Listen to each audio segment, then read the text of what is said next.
Bonjour, bienvenue dans la cuisine, dans ma cuisine, dans votre cuisine. Alors aujourd'hui, nous allons faire du quichel. Alors c'est une soupe de fruits rouges, c'est un dessert traditionnel qu'on va retrouver en Europe de l'Est, en Pologne, en Russie.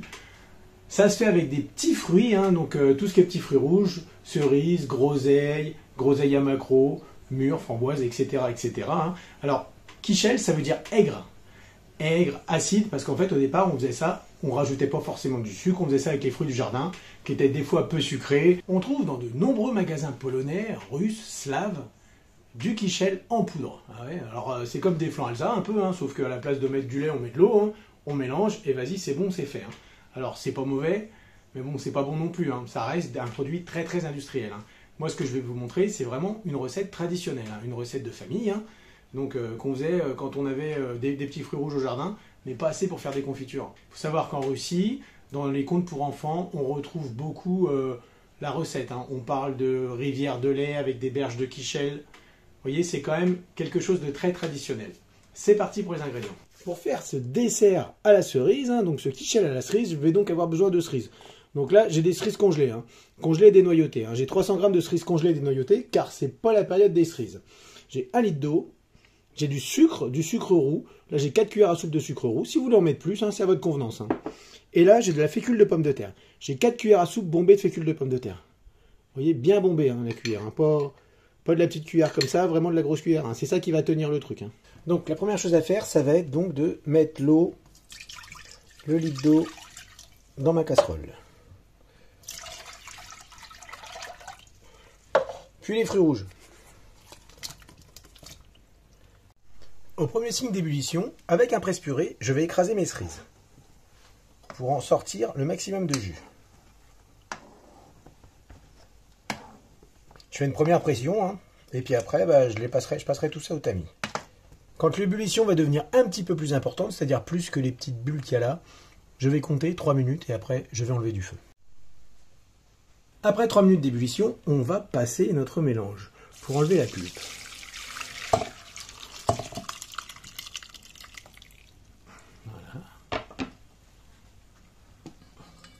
Et on récupère bien tout le liquide.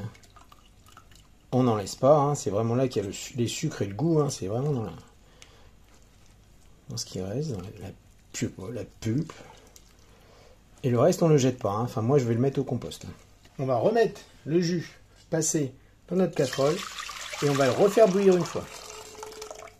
Je rajoute le sucre. Je vais diluer ma fécule dans un petit peu d'eau.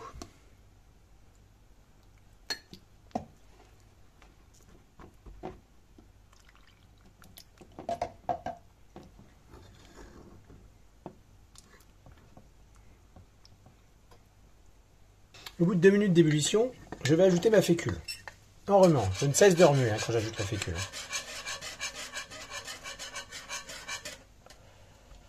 Je me brûle un peu. Vous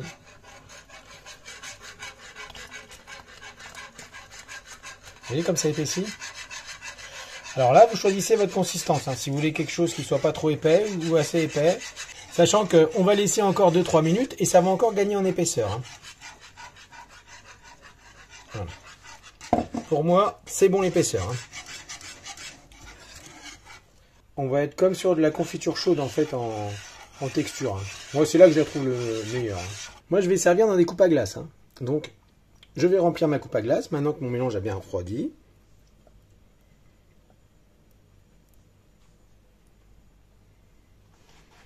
Voilà. Donc, vous voyez, c'est coloré. Mais sans être trop coloré. Il ne faut pas s'attendre aux couleurs artificielles qu'on trouve dans les préparations en poudre. Ça n'a strictement rien à voir. Là, c'est vraiment une teinte de fruits. On n'est pas sur des fruits fluo, c'est du naturel. Et maintenant, je passe au réfrigérateur durant une petite heure. Après avoir passé 1 heure au réfrigérateur, on peut déguster. Je vous montre un petit peu la texture. Donc, on peut manger ça tiède, froid.